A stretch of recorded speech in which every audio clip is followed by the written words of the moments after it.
Hello, thanks for visiting Echoes of Crime. It was a seemingly normal morning in downtown Orlando, Florida.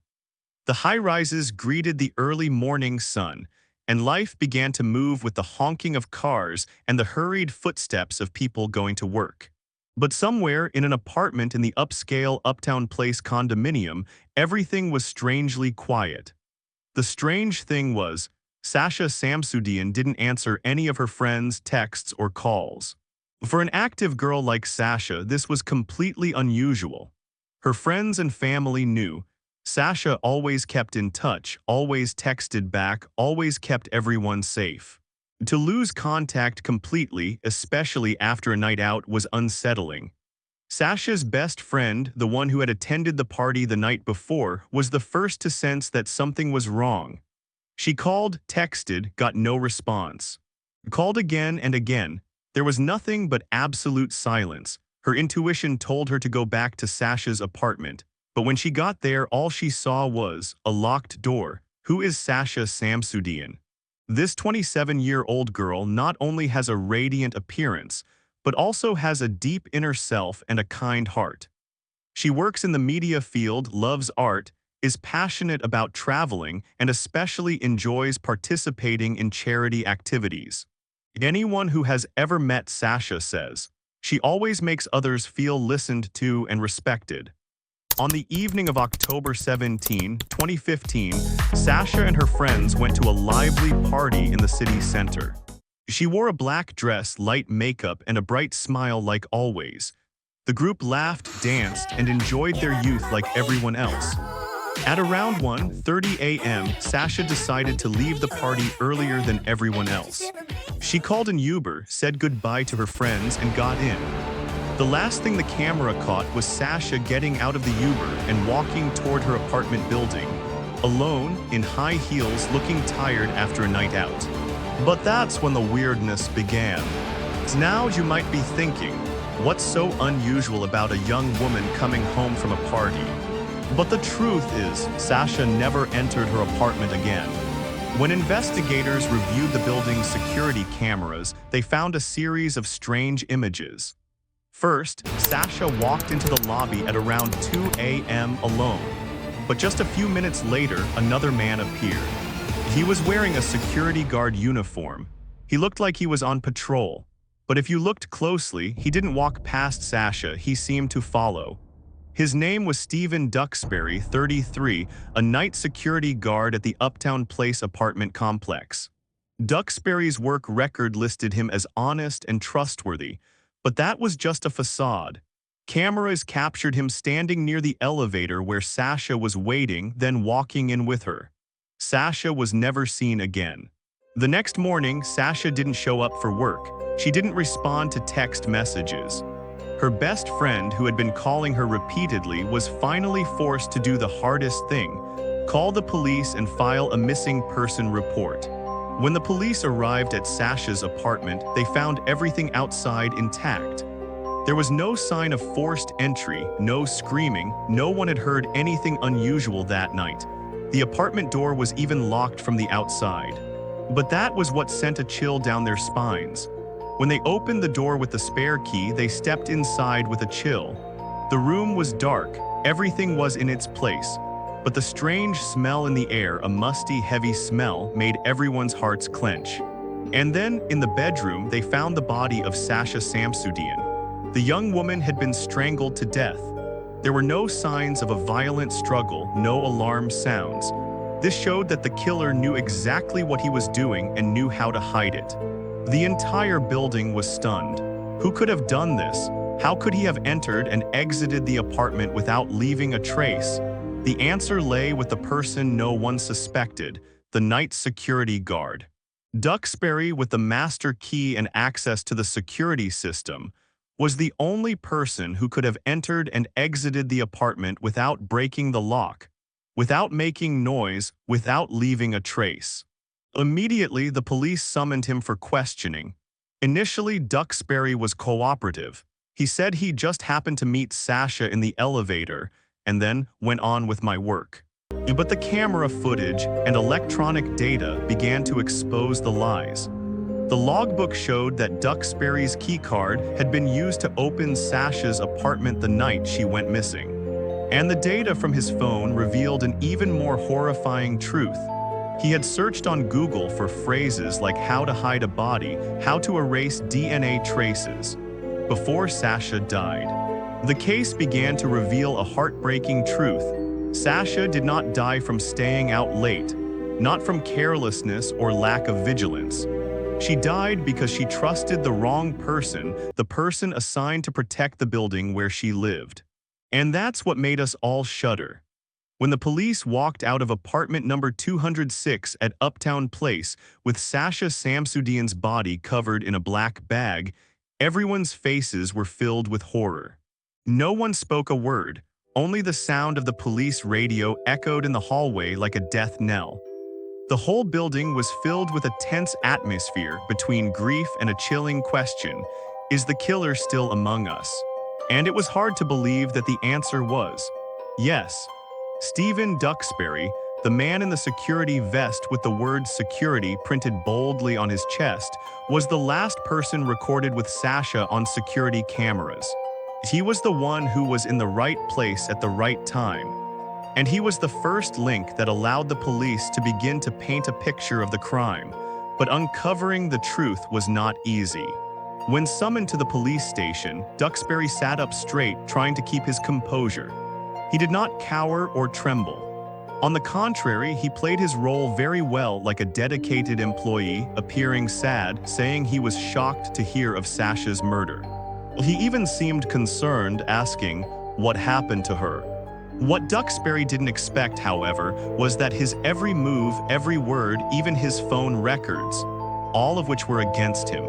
The police began to check Duxbury's schedule that night, and they discovered something suspicious. From the time Sasha arrived at the building until around 5 a.m., Duxbury had completely disappeared from the security cameras in the public areas. He was not seen on patrol, nor was he seen in the camera control room as usual. So where was he? They checked the keypads on each apartment, and then they made a shocking discovery. Duxbury's keycard had been used to open the door to apartment 206, where Sasha lived, at 2:30 a.m., an action that could not be explained if he was not involved. Meanwhile, forensic investigators were busy inside the apartment. They turned over each sheet, collected each hair, scanned each surface for traces of DNA. And then, in a rolled-up blanket, they found strange hairs, not Sasha's. These were then sent for testing. At the same time, investigators requested data from Duxbury's phone, and when they opened it, a series of Google searches left everyone dumbfounded. How to disable security cameras. How to remove DNA traces. If a body is found in an apartment, is it suspicious? Asphyxiation without leaving a trace. These searches all took place just hours before Sasha's body was discovered. There was one detail that Duxbury himself did not expect, and it was what got him caught. It was a rubber glove. While examining the sink in Sasha's apartment, the forensics officer discovered a used glove stuffed under the drain. On it were tiny blood stains and faint fingerprints. After analysis, the fingerprints, without a doubt, belonged to Stephen Duxbury himself. So what happened between the time Sasha entered the elevator with Duxbury and the time she was found dead? Experts have reconstructed the hypothesis from the evidence. When Sasha entered the elevator, she was probably a little tired, slightly drunk after the party. Duxbury followed closely behind, using a key card to open her apartment door, possibly under the pretext of helping. Once inside, he closed the door and proceeded to brutally assault her. There was no screaming, as he may have covered her mouth with a pillow or his hands. He then strangled Sasha, rendering her defenseless. What was even more disturbing was that Duxbury did not immediately leave the apartment. He lingered, cleaning up the scene, removing blood, hiding evidence, and even neatly arranging Sasha's body under a blanket, making it appear as if she were asleep. Police believe he did this to create a distraction, to buy time before someone would notice. As for a motive, when police searched Duxbury's apartment, they found a personal laptop with a series of pornographic images, along with forum posts about sexual violence and controlling women. He had anonymously written haunting notes about the feeling of being in control, and when women can't fight back. Duxbury, who had been trusted to keep the building safe, was actually a sick ghost in the guise of a good man. The day he was arrested, all residents of Uptown Place were asked to leave the building so the police could conduct an emergency search. When handcuffed, Duxbury did not resist, did not say anything, just walked away with his head down while everyone looked on in horror. The news spread quickly throughout the city. A question that made thousands shudder: who can we trust when the security guard is a predator? At the police station, when confronted with the evidence, Duxbury stubbornly denied his guilt. He repeated, "I didn't do anything, I don't know what happened to her." But in the face of DNA evidence, digital data, and camera footage, all his lies were meaningless. Sasha Samsudean, a young woman who was just trying to live a good life, have fun, and enjoy her youth, was taken away by someone she never expected. Not a stranger who barged in from somewhere, not a dangerous robber, but the person who had the keys to the building, who knocked on the door under the guise of security. Orlando, Florida, the trial of Stephen Duxbury began on a hot summer morning. The entire city seemed to hold its breath, watching every step of the former security guard, now accused of first-degree murder. Hundreds of eyes were focused on the courtroom, where a question would be answered after months of waiting. Can justice prevail over darkness? Sasha's family sat in the front row, their eyes red from lack of sleep and tears. Her mother, Mercedes, clutched a photo of her daughter in her hand, a picture of Sasha smiling brightly in a white dress on her birthday. No one could have imagined that, just a few weeks later, that smile would be nothing more than a memory. On the other side, Stephen Duxbury, the man accused of Sasha's murder, sat silently, his eyes empty, without remorse, without fear. He wore a light gray shirt, his head bowed, occasionally glancing around as if seeking sympathy. But who would sympathize? The trial began, and it didn't take long for the prosecutor to set the whole story straight. He took to the stand, pointing to a photo of the crime scene projected onto a large screen, an image of the blanket covering Sasha's body. This was no accident, this was no mistake. This was a deliberate, planned, and carefully concealed murder, he said, his voice steely. Then one piece of evidence came along: Duxbury's fingerprints on the rubber gloves, his DNA on the sheets and in the bathroom. Phone records showed he was searching for ways to erase DNA and destroy cameras. And finally, keycard extraction showed that he was the one who opened Sasha's apartment door at 2:30 a.m. without any good reasons. The first person called to testify was a forensic expert. She stood in court and presented her conclusion after weeks of analysis. We found traces that showed the victim was strangled with her bare hands. There were no knife marks, no injuries from a sharp object, which showed that the perpetrator intentionally left no recognizable traces. Then she bowed her head, her voice choking. We determined that Sasha died of asphyxiation. She fought back but could not escape. Sobs rang out from the victim's family seats. Sasha's father turned away, unable to bear to hear about his daughter's final moments. The next witness was Sasha's friend who had gone out with her that night. I remember clearly when we said goodbye. Sasha said she was tired, wanted to go home to sleep. She had had a few drinks, but she was still sober. I can't believe that just a few hours later she choked up. A second later, she looked straight at Duxbury and said, almost screaming, "You're a monster. She didn't deserve to die like that." The entire courtroom was silent, save for the sound of shuffling papers and heavy breathing. The defense, as usual, tried to create doubt. They said there were no eyewitnesses who saw Duxbury kill Sasha, that the fingerprints could have been accidental, that the DNA could have been transferred through objects in the building, since Duxbury was often on patrol, sometimes taking out trash or helping residents. They tried to create a reasonable doubt gap, a way to make it impossible for the jury to convict with certainty. But it was all talk. Another fatal blow from the prosecution: security cameras. Although Duxbury had managed to disable some of the cameras in the hallway, there was still a small camera near the second-floor elevator, where no one would notice. And it was that camera that captured Duxbury walking out of apartment 206 around 5 a. Zems carrying a dark canvas bag and a pair of gloves tucked into his pants pocket. Undeniably. As the trial entered its third day, the lead investigator, Detective Allen, was called in. He was the one who had personally questioned Duxbury shortly after the crime was discovered. When I asked him if he had ever been in Sasha's apartment, he said, "No way." But the key card data proved otherwise, the detective recalled. When I showed him the evidence, he started sweating, looked down, and didn't say anything. That's when I knew he was the culprit. At the end of the fourth day, the prosecutor asked the last person to stand, Sasha's mother. She took the stand, trembling, her voice weak but firm. "I gave birth to a good girl, a loving person who would never hurt anyone.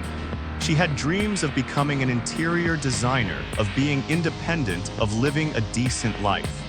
And then a monster took it all away overnight." Then she looked straight at Duxbury and said through gritted teeth, "I will never forgive you, never." The day of sentencing finally arrived. It took the jury less than 3 hours to return a verdict: guilty. Stephen Duxbury, the former security guard, was sentenced to life without parole for first-degree murder, assault, and obstruction of justice. He stood there, his face frozen, not a word of protest, not a tear. Sasha's family hugged each other and cried in that moment, not out of joy, but out of relief. Though the pain would never go away, at least they knew. The killer would never hurt anyone again. After the life sentence was announced, Stephen Duxbury was escorted from the courtroom. The entire country was still shaken by the crime he committed, not just by the way he had blended into everyday life, living among people like a normal man. But what was behind the quiet eyes and the security guard uniform? How could such a person exist without anyone suspecting him? Stephen Duxbury, 33 years old at the time of his arrest, had grown up in a middle-class family in the state of Florida. His parents divorced early. He lived with his mother, a quiet woman who barely interfered in her son's life. He had attended community college but dropped out. He then worked various jobs: mall security guard, parking attendant, even an EMT class, but none of them lasted long. With his gentle appearance, no criminal record, and soft-spoken voice, Duxbury easily got a security guard position at Uptown Place, where Sasha lived. Who would have thought that the person hired to protect the residents would be the one who would turn the apartment into a cold-blooded crime scene?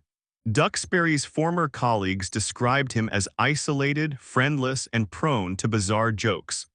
One manager recalled, "He once said that if you had a key to someone else's apartment, you could do anything without anyone noticing.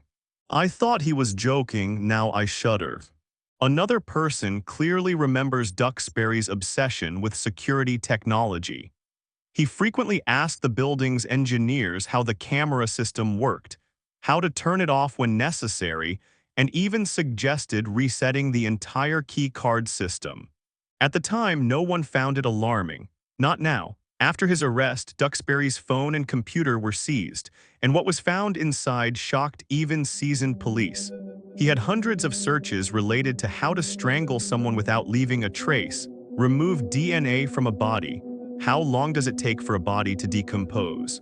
There were also many sensitive images downloaded from the dark web, most of which contained rape and asphyxiation content, almost identical to the way Sasha was murdered.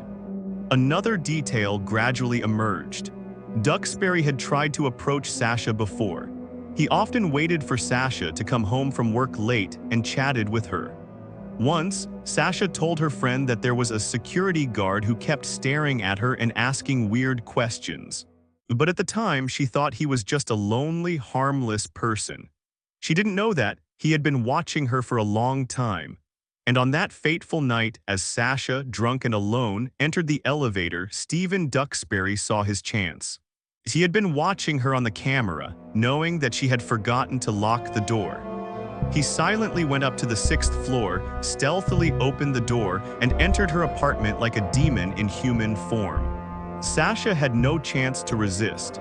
She was tired and panicked, and he quickly subdued her. The cruelest thing was not just the murder, but after taking her life, he stayed at the scene for hours, trying to erase all traces, clean up, and even use her own phone to distract him.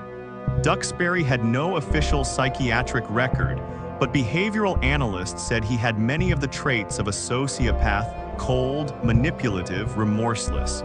During interrogation, when asked if he felt guilty, he simply said, "I was just trying not to get caught. What good would guilt do?" The confession was chilling. After the trial, many people asked, how could we have caught these guys sooner? While Duxbury was not a criminal from a dark place, he did not have strange tattoos, he did not speak rudely. He was a calm, polite man who even helped the old lady carry her things upstairs. And that is why he was so dangerous.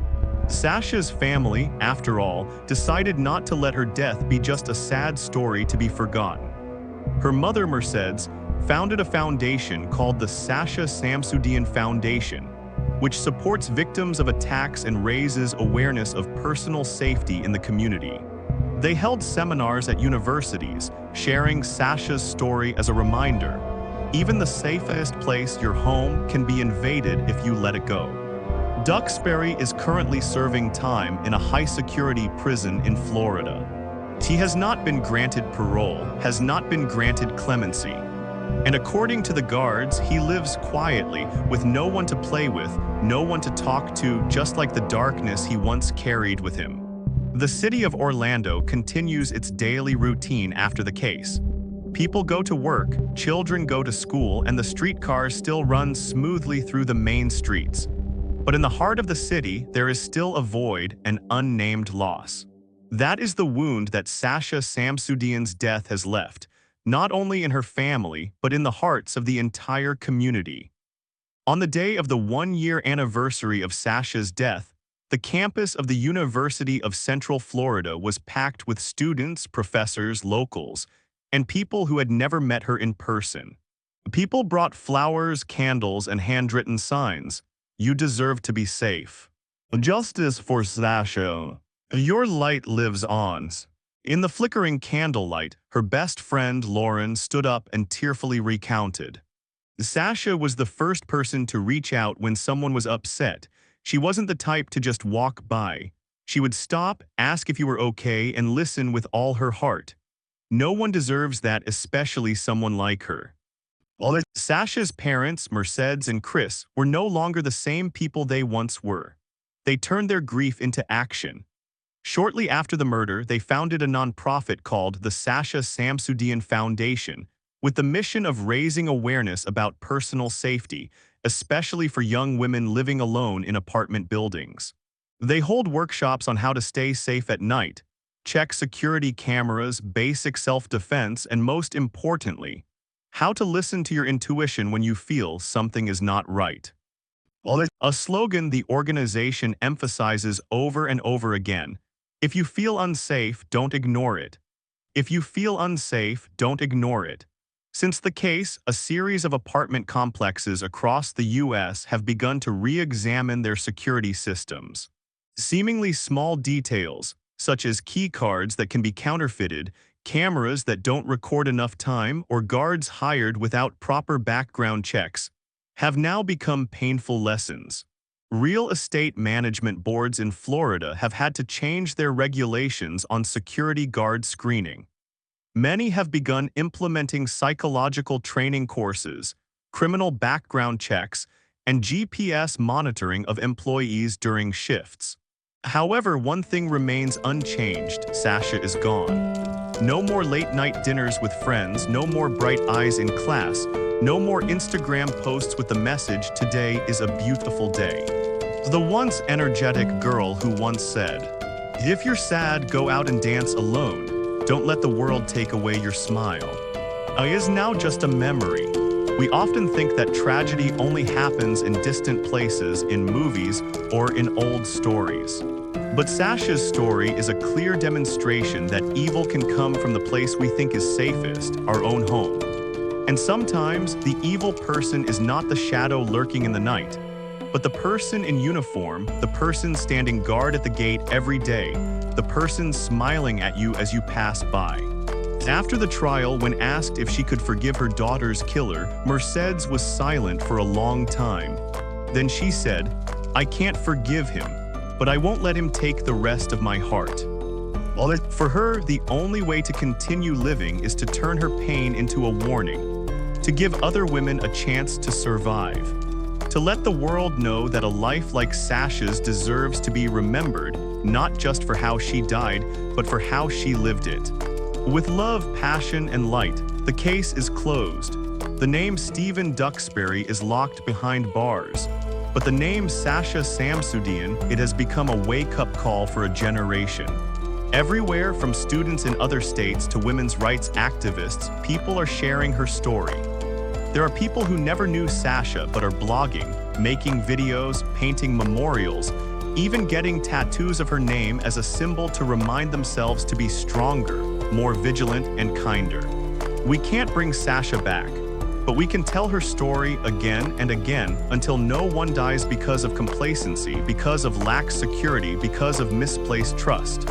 Maybe you live alone, maybe you work late. You may have thought it's okay.